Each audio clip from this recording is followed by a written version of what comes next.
Waalaikumsalam. Waalaikumsalam warahmatullahi wabarakatuh. Gimana kabarnya Bang Dong? Alhamdulillah. Ustaz, Anda mau tanya sedikit. Ya. Bukankah orang yang ikhlas itu Ustaz adalah orang yang berbahagia hidupnya? Iya, benar. Lalu apakah bisa kita katakan sebalik Ustaz, orang yang riya itu dikatakan dia menderita gitu? Iya benar, orang yang riya adalah orang yang menderita. Adapun orang yang ikhlas adalah orang yang berbahagia. Kenapa? Karena orang yang ikhlas, perhatian dia adalah bagaimana penilaian Allah terhadap dia. Dan tatkala dia berbuat amal soleh dan dia tahu Allah mengetahui amalannya, sudah cukup bagi dia. Allah mengetahui, dia akan bahagia. Berbeda dengan orang yang riya, dia sibuk dengan memperhatikan komentar orang lain.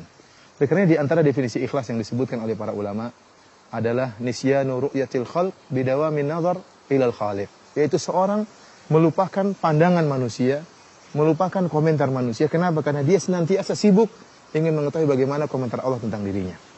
Dan tatkala dia sudah tahu bahwasanya Allah mengetahui dia beramal soleh, maka dia akan bahagia. Dia tidak pedulikan dengan komentar orang lain. Orang yang riya, dia sibuk. Kenapa? Tiap hari bagaimana komentar orang, bagaimana pujian orang, bagaimana celaan orang. Dia senantiasa mengikuti ya komentar-komentar orang lain. Orang seperti ini akan senantiasa gelisah dan tidak bahagia. Penderitaan itu seperti apa, Ustaz? Artinya penderitaan di dunia bagaimana dan di akhirat nanti bagaimana? Iya, benar. Orang yang riya, dia akan menderita di dunia sebelum menderita di akhirat. Adapun menderita di dunia, sebagaimana dijelaskan oleh sebagian ulama, orang yang riya akan menderita sebelum dia beramal soleh, kemudian dia menderita tatkala sedang beramal soleh, dan dia menderita pula tatkala sedang dan setelah selesai beramal soleh. Sebelum beramal soleh dia akan sibuk bagaimana mempersiapkan amalan dia agar dilihat oleh banyak orang. Ya. Dia mempersiapkan. Jika dia seorang dai, maka dia sibuk bagaimana bisa menyampaikan dengan baik, bagaimana sound systemnya bisa dengan baik, bagaimana bisa menghadirkan banyak orang. Jadi dia sibuk. Orang yang bersedekah pun demikian. Dia ingin atur bagaimana agar tatkala dia bersedekah diketahui oleh banyak orang. Sehingga sebelum dia beramal soleh dia sudah gelisah. Kemudian tatkala dia sedang beramal soleh pun dia gelisah. Dia lihat apakah orang-orang sedang hadir memperhatikan dia. Seorang dai yang riya, dia lihat apakah yang hadir banyak atau tidak. Kalau ternyata yang hadir cuma sedikit, maka dia gelisah. Kenapa? Pujiannya apa yang diharapkan dari sedikit orang ini. Tetapi tatkala yang hadir banyak, maka dia bahagia. Sehingga dia pun gelisah seperti ini. Orang yang sedang umroh kemudian ingin riya, maka dia sibuk tatkala sedang melaksanakan umroh, ingin difoto di sini, ingin foto di sana, ingin berpose di hadapan Ka'bah, ingin berpose di tatkala sedang sa'i di Safa dan Marwah. Ya, demikian juga orang sedang berhajian, sedang ingin berpose di padang Arafah, sedang bergaya berdoa di foto. Dia sibuk tatkala sedang beramal soleh dan dia gelisah. Allah berikan dia kegelisahan. Terlebih lagi tatkala selesai dia beramal soleh. Kenapa? Dia menantikan pujian orang. Kapan dia dipuji? Dia sudah berusaha dan dia sudah berkorban. Yang berdakwah dia sudah sibuk menyiapkan materi, dia sudah berceramah dengan letihnya, dia sudah berjalan ke tempat yang jauh. Yang dermawan, dia sudah mengorbankan uangnya, sudah menyumbangkan uangnya. Sekarang tinggal tunggu tujuan dia itu kapan dia dipuji. Jika tidak ada yang muji dia, maka dia sangat menderita. Kenapa tujuan dia tidak tercapai? Kemudian jika ada yang muji dia pun belum tentu dia bahagia. Kenapa? Terkadang seorang muji dia tidak sesuai dengan harapan dia. Ya, tatkala dia beri sumbangan kepada seorang yang miskin. Orang yang miskin ini tidak pandai memuji. Dia mengatakan, "Terima kasih, Pak." Bagi dia pujian terima kasih ini kurang.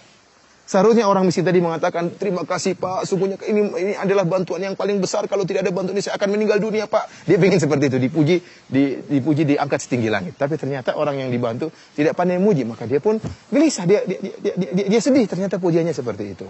Ya, oleh karenanya sebagian ulama menyebutkan kisah tentang seorang yang sedang sholat. Ya, seorang sedang sholat, kemudian tatkala dia sedang sholat, ada dua orang di sampingnya sedang ngobrol-ngobrol. Kemudian yang satu mengatakan kepada yang lain, "Lihatlah orang yang sedang sholat itu, orang ini rajin sholat." Rupanya orang yang sedang sholat ini, dia juga sedang berpuasa dan dia mendengar pujian mereka. Tatkala dia tahu pujiannya masih kurang, ada dia sedang berpuasa, mereka tidak tahu, maka dia pun mengatakan membatalkan sholat. Dia mengatakan, "Saya juga sedang berpuasa." Agar mereka tahu bahwasanya dia bukan cuma sedang sholat, tapi dia juga sedang berpuasa. Kenapa? Dia tidak puas dengan pujian yang tidak sesuai dengan dia harapkan. Oleh karenanya orang seperti ini gelisah. Kemudian tatkala dia dipuji pun sesuai dengan yang dia harapkan, dia akan gelisah lagi. Kenapa? Dia berharap pujian tersebut berkesinambungan. Dan kita tahu namanya orang tidak mungkin muji terus-menerus. Terkadang dia muji, terkadang dia kurang pujiannya, terkadang dia mencela, maka dia pun senantiasa dihinggapi dengan kegelisahan. Dan Bang Dung yang paling menderita, orang yang menderita, tatkala muncul seorang yang menyaingi dia. Namanya orang yang riya, dia ingin dinomorsatukan. Seorang yang penyumbang, donatur, Tatkala ada orang yang menyaingi dia ternyata juga memberi sumbangan sebagaimana sumbangan dia atau lebih daripada sumbangan dia, maka dia merasa direndahkan. Tatkala itu dia sangat gelisah dan muncullah hasad dari dirinya, muncullah dengki dari dirinya. Tatkala dia melihat orang tersebut yang lebih hebat daripada dia dalam sumbangan, maka dia ingin orang tersebut segera celaka, orang tersebut segera miskin. Ini penderitaan yang luar biasa yang dihadapi, yang dirasakan oleh seorang yang ria. Demikian juga seorang dai. Seorang dai yang ternyata tujuan dia bukan ilallah, bukan kepada Allah, tapi dia menyuruh manusia untuk berdakwah kepada dia. Begitu ada seorang dai yang lain yang kemudian ceramahnya bagus, ceramahnya lebih hebat, maka dia akan menderita. Kenapa? Ada saingan. Ada saingan bagi dia. Orang seperti ini sangat menderita. Maka dia berusaha menjatuhkan saingan dia tersebut. Kenapa? Karena dakwah dia bukan karena Allah Subhanahu wa Ta'ala. Dan ini penderitaan yang luar biasa bagi seorang yang riya di dunia. Yang di akhirat. Oh iya, yang adapun penderitaan seorang yang riya di akhirat, ya, maka penderitaan mereka bertubi-tubi orang-orang yang riya. Yang pertama, Bang Dung, orang-orang yang riya, ya, akan dipermalukan oleh Allah Subhanahu wa Ta'ala. Ya, Allah Subhanahu wa Ta'ala akan permalukan mereka. Dalam satu hadis dalam riwayat Al-Bukhari, kata Nabi sallallahu alaihi wasallam, "Man samma Allahu bih wa man yura'i lahu bih." Barang siapa yang beramal soleh agar disebut-sebut, maka Allah akan sebutkan niat busuknya, Allah akan bongkar di hadapan khalayak. Barang siapa yang beramal soleh supaya riya, supaya dilihat oleh orang lain, Allah akan menampakkan keburukan niatnya tersebut di hadapan khalayak. Bukan di depan satu dua orang, tapi di hadapan khalayak. Bagaimana seorang tidak dipermalukan? Dia permalukan. Dia dahulu nampaknya seorang yang ikhlas, seorang yang dermawan ikhlas, seorang dai nampaknya ikhlas. Ternyata ada niat busuk dalam dirinya. Dia ingin dipuji, ingin diagungkan, ingin dinomorsatukan, dan itu akan dibongkar oleh Allah Subhanahu wa Ta'ala di hadapan murid-muridnya, di hadapan teman-temannya. Ini dipermalukan oleh Allah. Oleh karenanya di antara tafsiran hadis ini disebutkan oleh Hafidz Ibnu Hajar rahimahullah dalam Fathul Bari, bahwasanya Allah Subhanahu wa Ta'ala mempermalukan dia dengan menampakkan pahala-pahala amalan soleh dia. Jika dia seorang dai, jika dia seorang dermawan, jika dia seorang mujahid, Allah akan nampakkan pahala-pahala dia di hadapan dia. Begitu dia senang dengan pahala-pahala tersebut, tiba-tiba Allah Subhanahu wa Ta'ala menjadikan pahala tersebut seperti debu yang berterbangan. Ya, dia memperdaya manusia dengan menampakkan dirinya ikhlas, ternyata tidak ikhlas, maka Allah akan perdaya dia di akhirat kelak. Ini yang pertama, dipermalukan di hadapan khalayak. Yang kedua, Allah Subhanahu wa Ta'ala mempermalukan dia dari sisi yang lain. Allah menyuruh dia untuk mencari ganjaran dari orang-orang yang dia ria. Kata Nabi sallallahu alaihi wasallam dalam hadis riwayat Imam Ahmad, kata Nabi sallallahu alaihi wasallam, "Akhwafu ma akhafu alaikum asyirkul asghar." Yang paling aku khawatirkan menimpa kalian adalah syirik kecil. Para sahabat bertanya, "Wa ma syirkul asghar?" Apa itu syirik kecil wahai Rasulullah sallallahu alaihi wasallam? Kata Nabi sallallahu alaihi wasallam, "Ar-riya, syirkul asghar adalah riya." Kemudian beliau mengatakan, Rasulullah SAW mengatakan, "Yaqulullahu tabaraka wa ta'ala yaumal qiyamah hina jazan nas." Allah akan berkata, Yaqulullahu tabaraka wa ta'ala lihaula, Allah akan berkata kepada orang-orang yang riya pada hari kiamat tatkala Allah memberi balasan kepada manusia. Kata Allah Subhanahu wa Ta'ala, "Idhabu ilal ladzina kuntum turauna fid dunya." Kalian orang-orang yang riya, pergilah kalian mencari balasan kepada orang-orang yang dulu kalian harapan pujiannya. Fanzuru hal tajiduna indahum jazaan. Maka lihatlah, apakah kalian akan mendapatkan balasan dari orang-orang tersebut.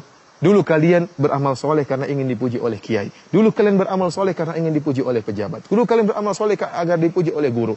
Apakah mereka akan bisa memberi balasan? Sepeser pun tidak ada, sedikit pun tidak ada. Karena pada hari kiamat, jaza balasan hanya dari Allah Subhanahu wa Ta'ala. Ini pun bentuk dipermalukan. Ya, Allah mengatakan, kalian dulu mencari muka sama orang tersebut, cari muka sama orang tersebut. Bayangkan bagaimana kalau kita mencari muka kepada orang yang buruk, orang yang ternyata masuk dalam neraka jahanam. Kita dipermalukan, kata Allah, cari itu. Itu kalian dulu mencari muka kepada orang tersebut, tuh orang tersebut ternyata dalam neraka jahanam. Ini suatu perkara yang sangat memalukan bagi orang-orang yang riya. Kemudian penderitaan orang yang riya di akhirat pula, mereka adalah orang yang pertama kali diazab oleh Allah Subhanahu wa Ta'ala. Dalam satu hadis Nabi sallallahu alaihi wasallam menyebutkan, awwalu ma yuqda yaumal qiyamah. Orang yang pertama kali disidang oleh Allah Subhanahu wa Ta'ala adalah 3 orang. 3 orang yang melakukan amal-amal soleh yang sangat luar biasa. Yang pertama adalah rajulun ustusyhid, seorang yang mati syahid. Ya, maka Allah fa'utiya bihi, Allah datangkan orang yang mati syahid ini. Kemudian Allah fa'arrafahu ni'amahu fa'arafaha. Allah ingatkan nikmat-nikmat yang Allah berikan kepada orang ini, dan dia ingat nikmat-nikmat tersebut. Ya, Allah jadikan dia seorang pemberani, Allah jadikan dia seorang yang pandai menggunakan senjata. Ya, maka Allah bertanya, "Wa ma amilta fiha?" Apa yang kau lakukan dengan nikmat-nikmat tersebut? Kata dia, "Qataltu fika hatta stushhid." Ya Allah, aku berperang ya karena engkau sampai aku meninggal dunia. Kata Allah Subhanahu wa Ta'ala, "Kadzabta, engkau dusta. Walakin qatalta liyuqal annaka jari." Tetapi kau berperang supaya dikatakan kau seorang pemberani, wa qad qil, dan telah dikatakan.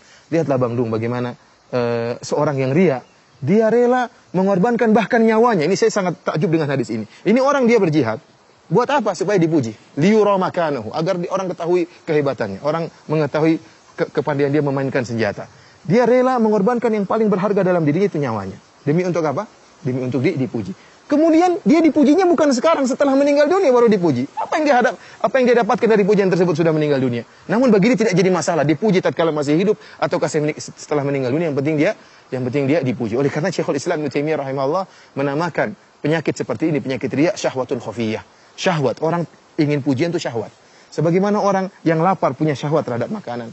Seorang laki punya syahwat terhadap wanita yang cantik. Orang yang riya juga punya syahwat ingin dipuji. Maka dia mengorbankan segala sesuatu, yang penting dia memuaskan syahwatnya tadi. Yang penting dia dipuji. Seorang mujahid bahkan mengorbankan nyawanya. Ya. Orang yang dermawan mengorbankan hartanya. Yang penting apa? Dipuji. Maka orang yang mujahid tersebut kata Allah, kadzabta, engkau dusta, tetapi engkau berperang supaya dikatakan engkau pemberani, wa qad qil, dan telah dikatakan. Keinginanmu untuk dipanggil sebagai pemberani dikabulkan oleh Allah Subhanahu wa taala di dunia. Ini juga dalil bahwasanya pujian orang, tunduknya orang kepada kita, sanjungan orang kepada kita bukan dalil bahwasanya kita selamat. Bisa jadi kita diadab oleh Allah Subhanahu wa taala. Ini yang pertama. Yang kedua, Bang Dung, adalah kata Nabi sallallahu alaihi wasallam, rajulun ta'allamal ilma wa 'allamahu wa qara'al Qur'an. Seorang yang belajar ilmu. Yang kedua adalah ustaz atau kiai yang dia belajar ilmu. Namun niatnya bukan karena Allah Subhanahu wa taala. Bayangkan seorang untuk menjadi ustaz, luar biasa pengorbanan. Dia harus belajar, harus bangun malam, kemudian harus menghafal Al-Quran, harus menghafal hadis-hadis Nabi SAW, harus menghabiskan waktu banyak untuk membaca buku-buku para ulama, kemudian dia kemas dalam suatu ceramah yang indah. Ternyata niatnya bukan karena Allah Subhanahu Wa Taala supaya ingin dipuji. Ya, dia bukan menyeru kepada Allah, tapi menyeru kepada dirinya. Ya, buktinya kalau ada orang dai yang lebih bagus atau dai yang menjadi saingan dia, maka dia pun benci. Kenapa orang-orang mulai pergi ke dai yang lain? Seharusnya dia bahagia kalau ada dai yang lain.